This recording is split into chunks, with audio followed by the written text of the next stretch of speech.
Analyzation of the news. Maybe. Let's try this again since it never works. We'll threaten to start reading the ones that they asked me to analyze. We'll run through them and then go back and see what happens. Has failure ever stopped man from proceeding successfully? Why should we think we're an exception? Excessive stupidity. What else would stop a man just because he failed time and time again? An intelligent man will rename it. And here we go. Remember, binary energy is polarized energy. War report. The news from the front doesn't look so good, but from the rear, just as it should.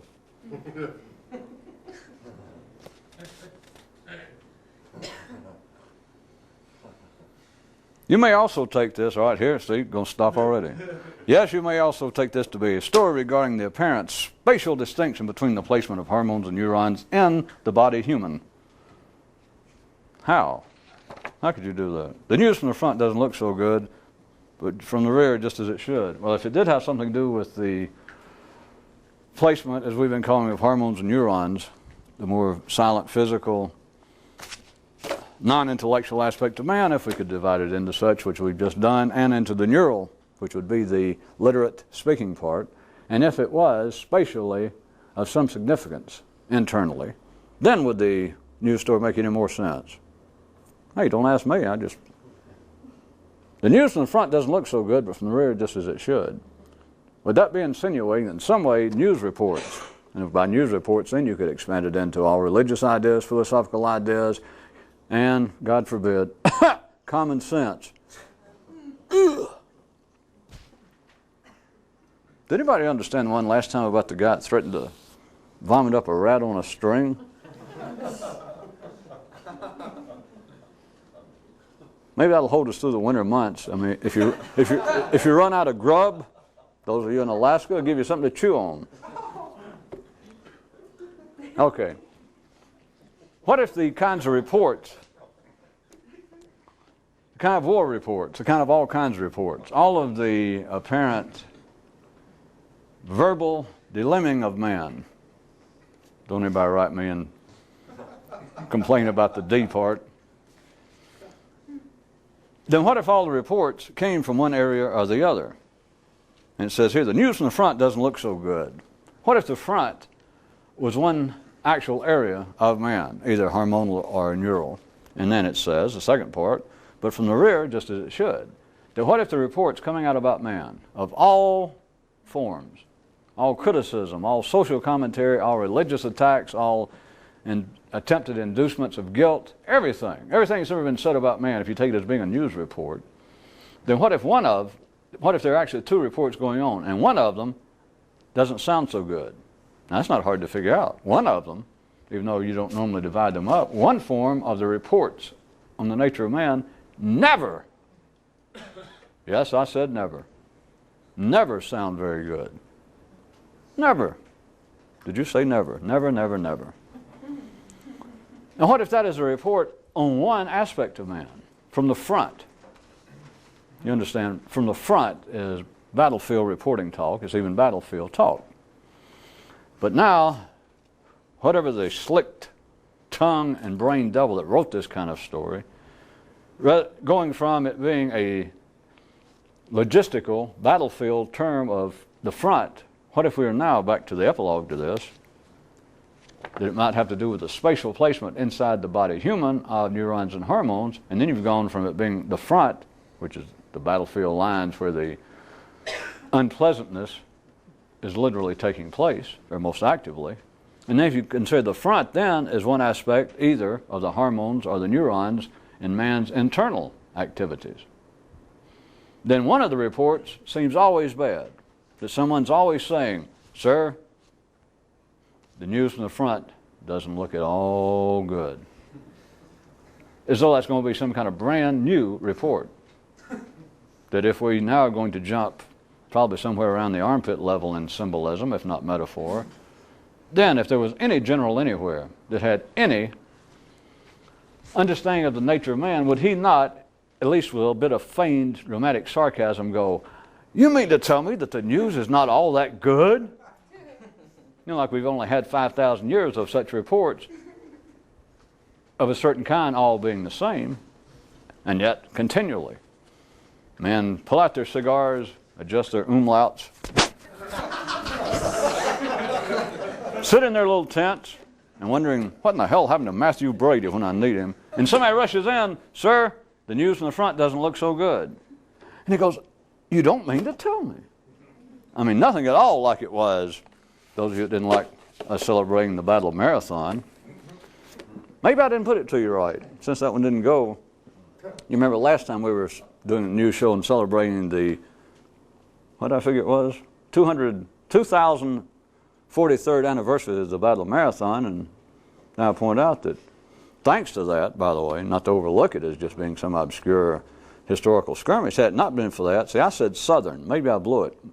How about Western, Midwestern, but especially Western? If it wasn't for the Battle of Marathon, many of our fine citizens in the greater Western states would not have convenience stores / service stations. They told me it wouldn't help if I tried to change the locale. Okay. Some of us in the newsroom liked it. But some of us in the newsroom are loony as squirrels. They can't hear that, can they? What if the news from the front and the news from the rear was not simply battlefield terminology and was actually having to do with the kind of unrecognized areas from which the reports in the history of man have issued forth? Not like blood, but just issued forth. Then you could ask yourself, are one or the other, neurons or hormones, are they actually just right up front? I believe that the current psychological, if not theological descriptions is in your face. And yet they're not recognized. And if anyone finds this even more obscure than the Battle of Marathon and a certain oil company in the southern part of the country, then consider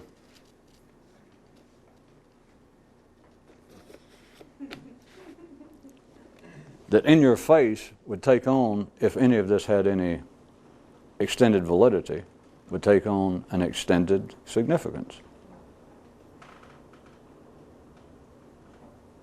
This is small-time theatrics.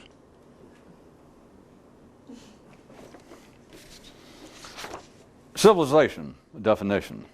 There was another one, by the way, I will assume that everyone heard it. It pointed out that in human relationships, part of the holding together, or the holding together of human relationships, trying to quote it from memory, the holding together of human relationships seems as well served oftentimes by friction as it does glue.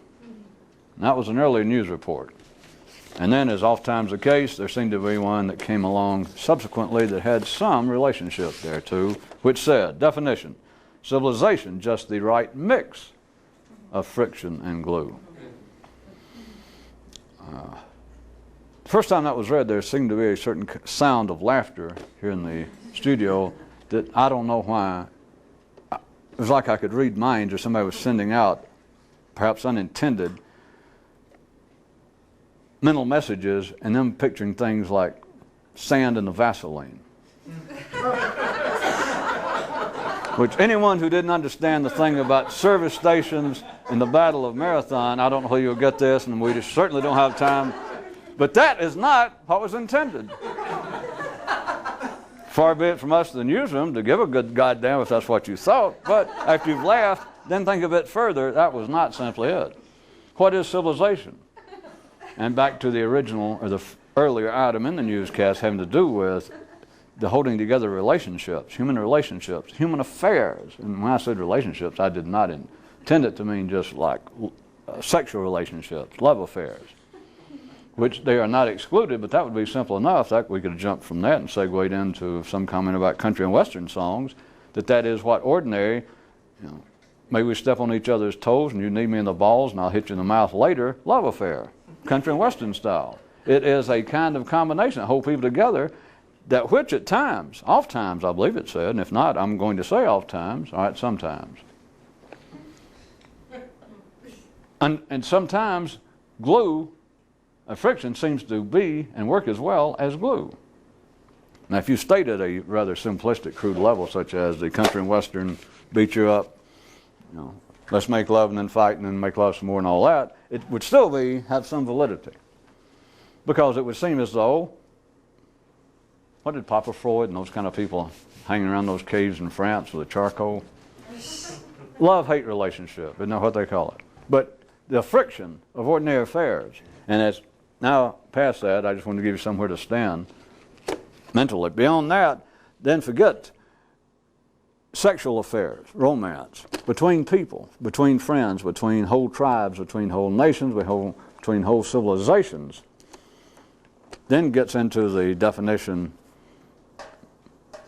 instantly before us of civilization, just the right mix of friction and glue. And then once you've expanded from a sexual relationship into civilizations themselves, then you can expand it even further into what? Into your brain. One brain. At the ordinary level, if you are thinking, if you are talking, then your brain, of course, is civilized. It has been thrown out of the silent garden, and it's wandering about having to look for work. Or whatever it was that the gods of the West told Adam and Eve, you know, get out of here and get a job, and don't bother to write. So we've gone from just the relationship between a man and woman and beating up and, you know, just driving everybody in the trailer park crazy with their love affair. We went from there to the whole city, to a whole nation, to whole epochs of civilization, whole eras. And then even further, we bursted our brains. And don't write me about bursted. Went even further and took in what? One brain. One man's brain. There is civilization. And what it says, the definition, civilized. We can now change it into being ordinarily intelligent. The definition still holds. Just the right combination of friction and glue. Is that not ordinary thought? I don't know, it could be. Yeah, but if you think about it like that, well, no. Well, no, it couldn't be just friction, because then you'd be taking like opposing arguments, or you'd be talking about, God forbid, the kind of normal psychological, scientific dichotomies that seem to plague and, in fact, spur men on. But it couldn't be just that. But wait a minute, I could point this out. I lost you already. That's the friction and the glue. Well, I guess I could agree with that. Well, that just shows your level of intelligence. You're just the sort of person that would go, well, I could agree to that. Well, you don't have to be, nasty about it. No, it's possible I did just agree, just out of charity. As long as I've known you, you keep doing it many times. Stupidity, I'm going to tell you, he tries to pass it off as charity. Well, I'm just trying to be nice to people. Just the right mix of friction and glue.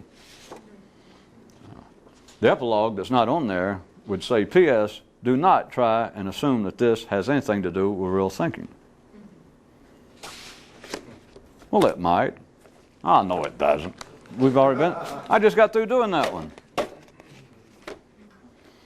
Well, Professor, if you'll play a little something on the piano, we'll bring out the next act. Your favorite team of friction and glue. Come on out, guys. They look a lot like Weber and Fields, though. I don't know. Well, if you're not going to respond to petroleum industry jokes, I don't guess you're going to go for 50-year-old vaudeville humor either. So I don't know what I expected. Many men, members of the famed family, I assume, when they realize they're not actually going anywhere, will cry out, "Stand aside, make way." I guess under real hot, boring conditions, you could get even ordinary sane people to maybe guffaw at that and go, But what if it's not simply gufad bound? Is that not again a operational definition or description of civilization of ordinary thought?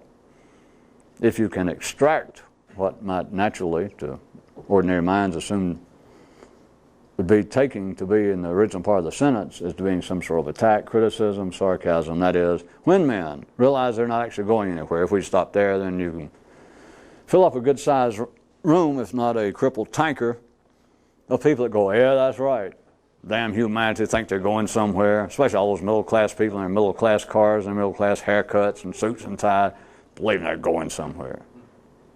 Now, extract all that. When men realize they're not actually going anywhere.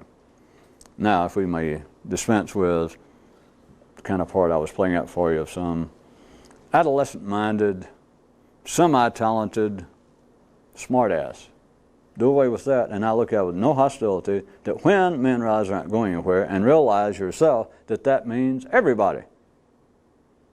Because at the ordinary level, and we're not talking about behavior, we're not talking about the physical world of you got a better car than you used to have, and that you make more money than your father, and etc. We're not talking about that. The actual going anywhere is neurally, that if you're just sane and ordinary, good old middle class, then if you were forced to speak, to respond, if you ask a man at the height of his middle age, at the height of his middle-agedness and his middle-aged earning power and his middle-aged crazes and his middle-aged sanes, in the midst of all that, if you ask a man intellectually, I saw you when you were a child, I know something about your genetic family, I know how interested you were in matters philosophical and in matters of trying to think, yes.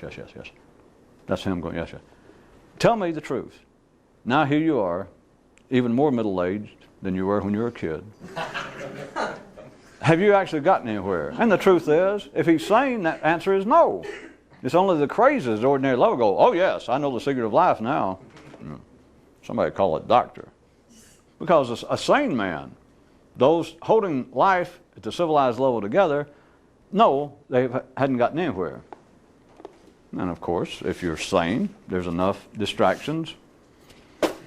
They've asked me to use the word hopefully because we haven't used it much on this show. And it's the 90s. I don't know why we're behind. And so hopefully, life provides enough distractions that you don't go bonkers for 60 years once you realize that you're not going anywhere intellectually. You know, after you question around, talk to priests and rabbis and philosophers and your Uncle Charlie, and you ask, you know, what's the meaning of life? And they'll go, bring us another round. They do something, you know. Then you realize that life is going nowhere, that you're not going anywhere. The rest of it. When men realize they're not actually going anywhere, they will cry out, make way. Again, if you are keeping at bay any possible hostility or sarcasm, is that not the nature of all of man's institutions? Of the very kinds of distractions that I was saying, mark this down, hopefully, and that's twice now, so don't be right, that hopefully the kind of institutional activities, hobbies that keep him sane, that make 65 years of living at city civilized level, shall we say bearable? Why not? Bearable, damn it. What are the institutions saying? Make way! But remember the full news item. It doesn't say that once they realize they're not actually going anywhere, we'll cry out, make way. Then it doesn't say we'll cry out, make way in some diluted manner, or that there's no modifier stuck in before that says that once the men realize they're not actually going anywhere, they will stupidly, they were ignorantly, for those of you in Mississippi, ignorantly, will cry out, make way. It doesn't say that.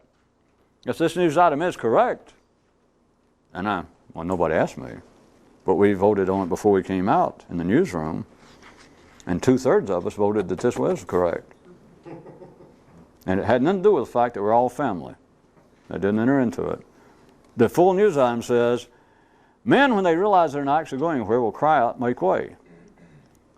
So, according to this news item, it's men who realize they're not going anywhere. We've established sane, ordinary men, seeing things as they should if they were forced to. It wouldn't accomplish anything, but if they think about it, they realize intellectually they're not going anywhere. They haven't gone anywhere, and they are of the general opinion that no one else has. Because they ask around, as I said, that's what priests and rabbis and your confidants, your drinking buddies, coffee drinking buddies when you were younger. It seemed like that was the whole point is, you try to talk and you realize, well, your good friends even, or a good rabbi or priest or some professor at school, they will admit, son, I don't really know either. I went into philosophy, I went into religion, I was looking for the answers, same as you are. And I'm going to tell you the truth. There's no need to get repressed or anything. You seem like a sane, decent kid. You've got a good mind. I've seen some of your grades, but the whole idea that we're going to get somewhere in life, Jesus, go back and start reading Aristotle and Plato and come right on up through the church apologists and modern day philosophers. And they all say, it's kind of, you can't be certain. It's just, I don't know, I can go back and read Plato. And we're talking about writings 2,500 years old, and it's as though the man sitting there in my office. You still rolling? Yes. And it's as though a contemporary is there talking to me, because that's the same kind of questions. Do you hear me? That is a sane, civilized, educated, sophisticated person.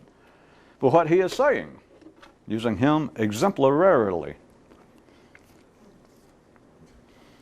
is what he is saying is, he realizes that intellectual men are going nowhere. But then realize, that same guy, if we're going to use my example, this professor, he is part of a great institution, assuming it's not the Marathon School of Nighttime Law School, that the institution, schools, universities, religions, what are they saying? They speak for the herd. It sounds as though it's the herd. Instead of this one cow whining, which was another news I pointed out, is why cows like to be part of a herd as opposed to going it alone, is that the sound of whining collectively, not one cow, many, uncountable numbers of cows, when they whine, it can be passed off as something else in a way that you can't do individually. That is men. It's not an attack to call them herds and institutions. That's where the safety is if you can't think. Or twist it the other way if you're that group, then twist it back on us. They are crying out, make way. The institutions, that is part of the cover, that is part of the whining that life is not going anywhere here in me, is stand back, make way. Didn't mean to muddy it all up right there at the end. All religions, all the man's, but religions, what are they saying? Another way to put it, they are saying, stand back, make way. And I don't mean, of course, the cruder they are, the more, if I said that, and then someone from a religion, from ordinary life, said, well, no, that's not bad, because you are saying, make way for God. Stand back for higher moral forces, or whatever, cosmic vibrations. Hopefully. Well, I figured the kind of people that like cosmic vibrations would like hopefully, so I was trying to kill 2 New Agers with 1 brick.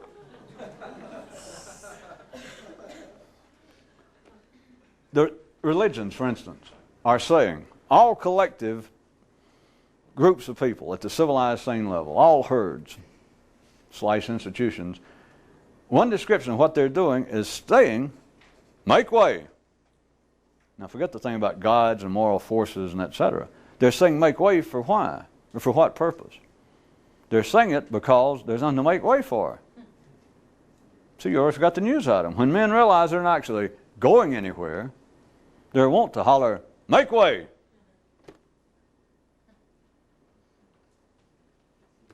You don't find that. I mean, that's worth a hand for life. For men. Well, if you like to applaud Kermit and the Cookie Monster as opposed to Jim Henson, then you can applaud life. But what better way? You're going nowhere. And some of you can pull it off, and men can pull it off. Individually, it gets problematic. But get a bunch of them together in a herd, and it's hard to resist. That is, here they are, some cows, some men, and they realize, I'm talking about sane bovines, men, people, realize they're not going anywhere, and suddenly in a mighty voice, they say, "Make way." And you're not part of that particular herd. You're not part of that particular institution. You just wandered into town. What are you prone to do when there's this large, impressive voice that says, "Make way"? Now put yourself back in the herd, back in the institution, back in the group of men who realize they're not going anywhere. Sane men, not disturbed, not deranged. They just realize they're not going anywhere. But what would be a more possibly beneficial, if not enjoyable, but beneficial hobby to do under those conditions? You know you're not going anywhere. They'll have to make it cruder. You know you're not going anywhere. There's nothing to you intellectually. There's nothing impressive. There's no reason that anyone should stand back. None. And you know it. So what better to do than you and a bunch of people of a like mind get together? I don't have to stop.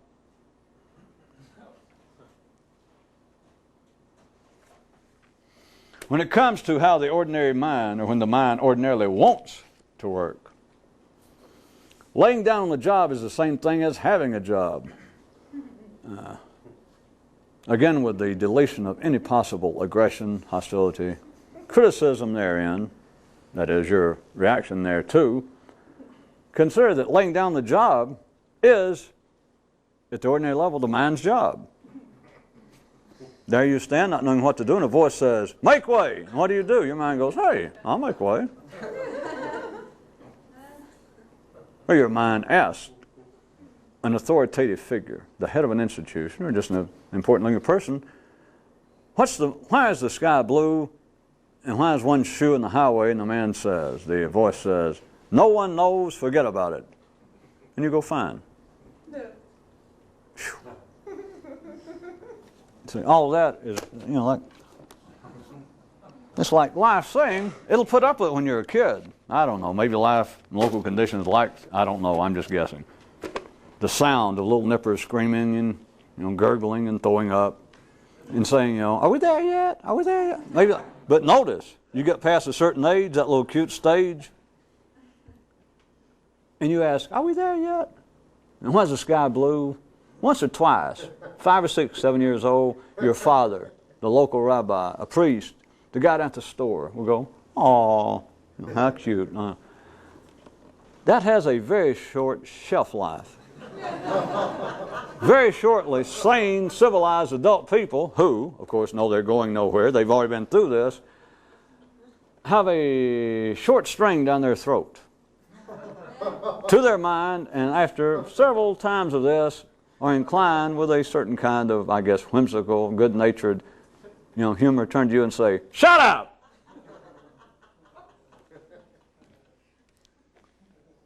It is, in essence, saying, as you will find out later, when you get into class and you get overheated mentally, the teacher will say, or maybe she gets overheated, "All right, let's all lay our little heads on our desk and take a nap for a little bit."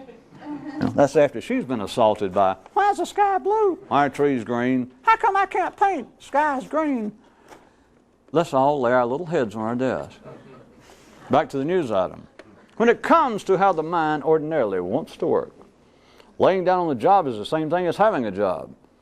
There's another news item, whether it was included in this batch for proposed commentary and analyzation, that said that to the ordinary mind, the easy way out is the only way out. Is that not within the context of one lifetime, is that not the inverse injection hole in your Barbie doll of your brain? It's the one way out. It's the same thing as this. It's like you get old enough to be taken a bit seriously, or at least you begin to take yourself seriously, and you finally grab somebody, by the pants leg, life, an institution, your father, your uncle, and you say, "No, look, I'm serious. Why are we here? I mean, what's the point you guys sending me to school and tell me not to hit my sister, not to spit up on myself, or to spit up on... What is all this? Why, I got no complaint. Well, other than the broccoli, but you guys are all right. I like my bed, I like the view, and But what is all this?" And they tell you, in essence, I was doing a little dramatics, but the reality was therein somewhere within the audio waves, shut up! Some variation in there is them saying, take the easy way out. Take a nap. Lay your head on your desk. Of course, sotto voce, they sort of say, for the next 65 years. And don't look up. You know, I've been through that. That's nothing but grief. You're not going anywhere, so give it up. You don't take up playing with yourself, or you're going to hit your sister again, but lay down on the job. There's only one way out of those kind of questions, kid. That's the easy way out. That is to... There's only people like Plato and Socrates and other strange people that kept me on. Come on, we got to ask some more questions. But I put it to you. Look what happened to them. The motherfuckers are dead. Remember that, huh? I'm not sure your father or some priest or rabbi had the good sense to tell you that, but that's what this news show's here for. It's for me to point it out. I hope it's not too late. For the ordinary mind, the only way out is the easy way out. What are you going to do? As opposed to that would be what? Drive yourself nuts. Which we've already established, those of you that were here earlier, when I was doing the mathematics on the board. Well, in fact, if you remember last July when we did it through chemical analysis, it's not possible for a sane person to drive themselves crazy. But there's also the interest that you could take into why is it that people believe that's true? Why do they continue to say it? Wait a minute. If you keep thinking about unanswerable questions, or if you keep thinking about those kinds of affairs, you will drive yourself crazy. The only way out for the ordinary mind is the easy way out. It's not an attack for people to say, well, don't take the easy way out. You're just having some kind of knee-jerk reaction to some political, economic, religious, social issue. Well, sure they are. Well, they want a medal, a philosophical medal that somebody can say, talk about your original insight, for somebody to say, well, did you hear what he just said? Talk about a knee-jerk reaction. Talk about an unthinking, reactionary. Ha! Write that man down as suitable to be included in the next edition of Bartlett's. All right. Midway Oil's in-house organ. All right, I'd give up. I thought it was worth one more shot. This was a definition. I know it was written in a somewhat oblique manner, but hey, you didn't laugh at my thing about Midway Oil, and I figured, the hell. Psychological evidence of civilized, the definition. They bleed from both ends.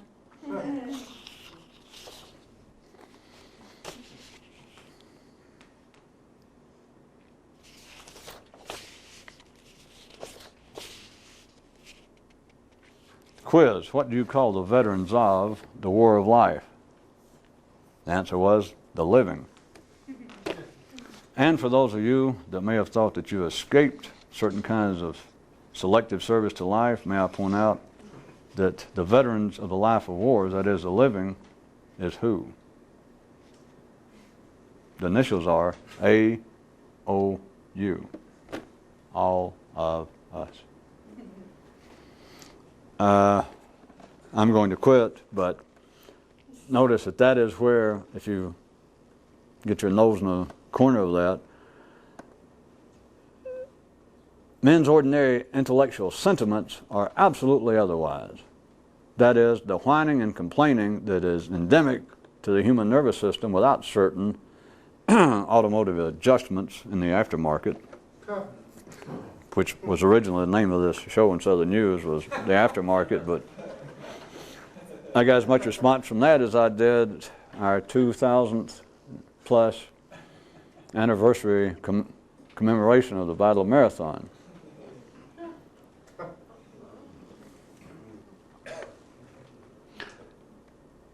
The whining and the complaining of life is based upon the fact that they would disagree with this if they understood, if they heard it at all. It's not that complex of a sentence. That if we're going to say there's a war of life, you get everybody from fairly fundamentalist, simplistic, religious people, political people throughout the world, but almost everyone would go, yeah, there's a war of life. That's no new idea. They think it's a war between good and evil in some cases, or more scientific between truth and error.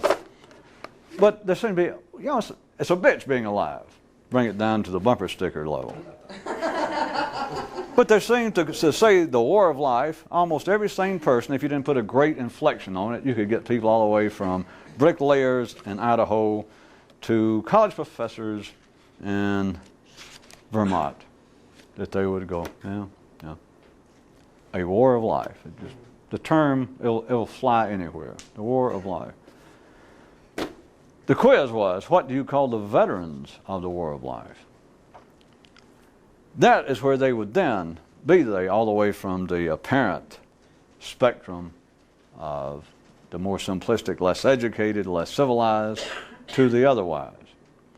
Then if you said the answer to it is, what you call them, is the living, then they would all, in their own special little ways, begin to take umbrage. For your bricklayers and plumbers, exception. And this one said he knew what umbrage was anyway, and he said, for me to get fucked.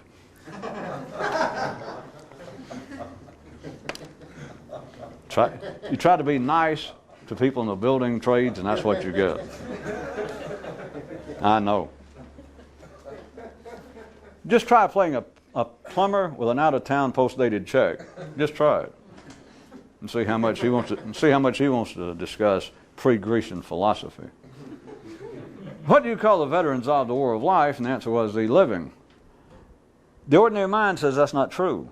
And if they could see it in a certain way, I'm assuming you can, since we're going to run it out anyway, that they would absolutely disagree with that. That we are not, the veterans of the war of life are not the living, because we're not through with the war. You can't see a veteran somebody that's through. They're already out. And the question is, what do you call the veterans of the war of life? And the answer was, the living. And they go, no.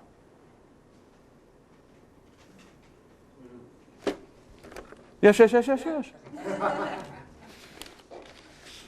That's known as dichotomous theatrics.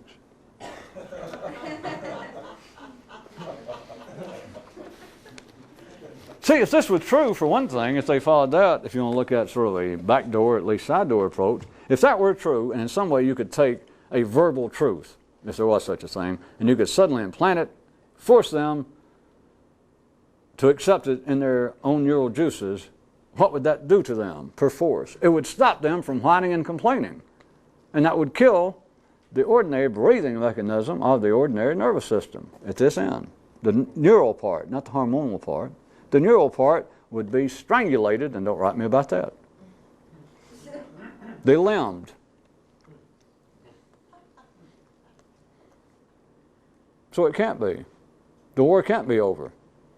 And if someone hearing this tried to take it a bit metaphorically, either the bricklayer or the college professor, they would say, well, the only way that you'll be a veteran of the war of life, the only way that you would be a veteran, that is, be over it, would be to be dead. Death does not enter into, I have looked on that paper. Death, the word death is not on there. So, if it were true that you could be a veteran of the war of life while you were not dead, which I believe in English equates to being alive, yeah. What in the world would you have left to bitch about? I don't know. You're not going to trick me with that kind of crap. I was being a viewer. You're not going to pull that kind of shit on me again. Don't you think that some of us out here are sick of you trying to pull that kind of stuff on us? I like that guy. It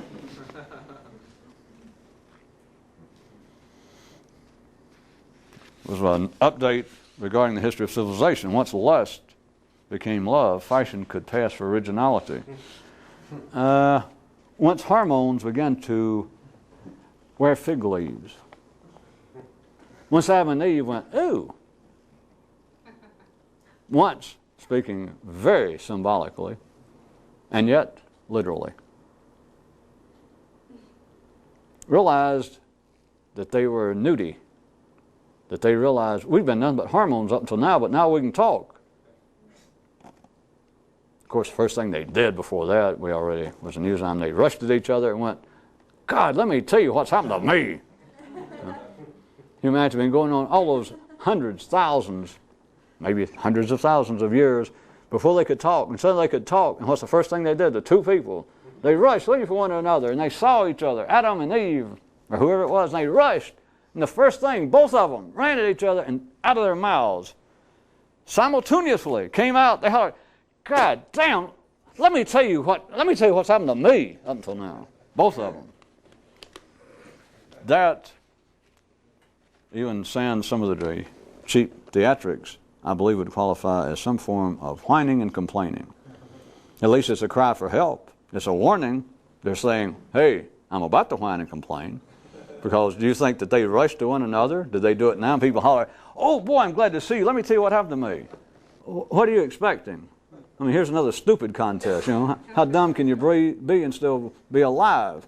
You think that they're going to tell you all of the great things that happen, all of the many wondrous buys, bargains, good things, the improvement in their health. No. If they do, they're strange.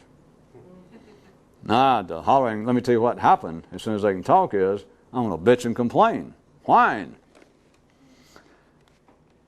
Once lust became love, once hormones could talk, once hormones had little neurons, once man was no longer simply silent man, once lust became love, fashion could pass for originality. Since we're getting this late, of course, you can take the word could and just stick it under your seat. How do ordinary minds, we don't have to say ordinary people, how did your mind stay sane or has stayed sane, more or less? Besides the periodic joining forces, getting shoulder to shoulder, other bovines, and hearing somebody holler, make way, and you think, yeah, I feel good. Well, feel better than JB. Fashion is part of the way that people, ordinary people, once they realize, even non-verbally, but once they realize, intellectually, I'm not going anywhere. I am not creative. The idea of original thought, I understand the words. I got no idea what in the hell you're talking about. You know, how can you can't have original thought. Of course, they're really nuts. They think, oh yeah, you can have original thought. I've been doing it long before now. You know. We're talking about people that belong in a large, gigantic bowl of Fruit Loops or something. But ordinary sane people, their reaction would be, there's no such thing as original thought. That being so, that being sanely, predictably, and necessarily so, the ordinary people do not believe that they can be original. But see, that's a form of the fact that since they can't be, what do they holler out? Make way. So then they say that they can be original, they can be creative. But that is not what occurs at the ordinary level, at the routine trading floor of the New York Stock Exchange. What seems to be originality in one man's lifetime, what passes as creativity, is what? Fashion. It's been a few weeks, so I'll pull it out again. It seemed to give some of you a slight headache. At the ordinary level, how do you show your originality? How do you show that you're a creative, a with-it person? Well, you keep up with whatever is the current fashion, the current kind of shirts, dresses, suits, hairstyles. I'm talking about the cutting edge. I'm talking about what is hip, what is in, what is red, what is whatever. You join in. That's how you show that I am an individual. If anyone has, there was a news item, I don't think I've ever brought in yet, that if any of you had any extra silver bullets left from your recent encounters with the Wolfman, don't you think it's about time that you had a special caliber made up that would just fit the heart and soul of Captain Irony? Yeah. Wait a minute. You're right, said a man who suddenly lost his mind and became temporarily lucid. That's what we all do when you try and pass. The best we can do at the ordinary level to appear to be original. And not just fashion. I took the easy way. This is the hard way. That's why it has to take the easy way out. But back to the easy way to describe, how is it, keeping Captain Irony at bay, that I and everyone else, that the best shot we can make at apparently being an individual, making individual statements, being somebody, showing our creativity is to quick grab the latest magazine or whatever and see what the latest fashions are. And then dump everything from last year, shoes, clothes, ties, haircuts, and the music you like, everything in the city. All the great enjoyable pastimes in the city, find out what is going on so that you can join in and be an individual. That's why cows like the herd, because they know they can't be individual, they know they're not going anywhere, and so they can get in the herd, and the sounds that come out of the herd, they can be interpreted as just all kinds of things that individually won't fly. A cow whines by itself. A cow puts on, puts on 3 horns this time, and they figure, well, the fall's almost here, and they try to do something new, and suddenly here's a herd staying over there, and they look, and I'm not sure what the bovine translation for the word gauche is. Tacky, perhaps. And you think, boy, are you out of step? And I'm not sure again what the barnyard word for chagrined is, but if you have ever seen a heifer in the thors of chagrinness, it is not a pretty sight. And so what do? Having no other way out, fashion, as it should be, becomes the acceptable sound, solution, substitution for originality. And if you get good, forget clothes and all the rest of that because it's meaningless to thought. It is whether thought-wise you can be original, and that's why it can't be described. Because a herd of people, a herd of interested cows that say, well, I'd like to hear some extraordinary information, remember? Another news item. They do. They have temporary fits. I'd like to hear some extraordinary ideas or information. But it's still got to be fairly ordinary. Yes, I'd like to hear something new and original, but not that new, not that original. Because I even heard it, and it made me, I don't know, I thought maybe I was going crazy. Though, said the viewer, it's kind of hard to tell. Keep watching.